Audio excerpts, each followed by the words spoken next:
Beralih ke informasi lain, pemirsa Majelis Hakim Pengadilan Tindak Pidana Korupsi menjatuhkan vonis 1 tahun 6 bulan kepada terdakwa kasus gratifikasi dugaan korupsi dana Bansos Sumatera Utara, Rio Capella.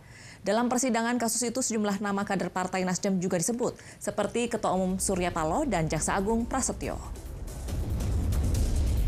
Majelis Hakim Pengadilan Tindak Pidana Korupsi menjatuhkan vonis 1 tahun 6 bulan dan denda 50 juta rupiah kepada terdakwa kasus gratifikasi dugaan korupsi dana Bansos Patris Rio Capella.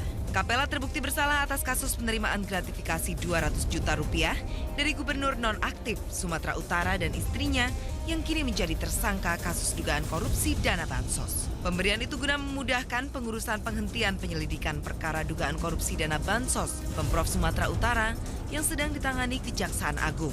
Meski menerima vonis itu, Capella mempertanyakan keterlibatan pihak atau inisiator dalam kasus yang mendera dirinya. Satu hal yang saya tadi tidak mendengar ya dari majelis, yaitu soal pelaku utama dari kasus ini. Kalau dalam persidangan Pak Rio Capella nama Jaksa Agung disebut, dana Bansos ini juga harus lebih semangat, lebih tuntas. Siapa saja yang terlibat harusnya bisa diungkap.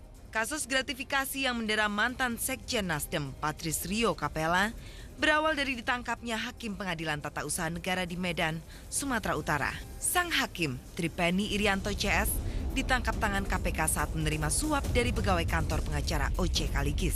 Dalam pengembangan penyelidikan, terungkap bahwa suap kepada Hakim PT UN itu untuk memenangkan gugatan agar pengusutan kasus dugaan suap dana Bansos di Pemprov Sumatera Utara oleh Kejaksaan Agung dihentikan.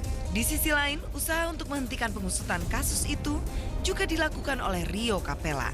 Mantan Sekjen Partai Nasdem itu dinilai mampu berdialog dengan Jaksa Agung karena HM Prasetyo merupakan kader Partai Nasdem. Apakah memang betul-betul gitu ya Kejaksaan Agung tidak dijadikan sebagai katalisator atau bridging bagi politisi untuk mengamankan kepentingannya? Jangan-jangan gitu ya, ini memang ada semacam perselingkuhan antara politik dan hukum, sehingga ada kemudahan-kemudahan tertentu yang diharapkan. Selain Jaksa Agung, Ketua Umum Partai Nasdem juga tidak luput dari sorotan. Sang ketua juga disinyalir memfasilitasi pertemuan antara Gubernur Sumatera Utara nonaktif Gatot Pujo Nugroho dengan Wakil Gubernur Sumatera Utara yang juga kader Nasdem.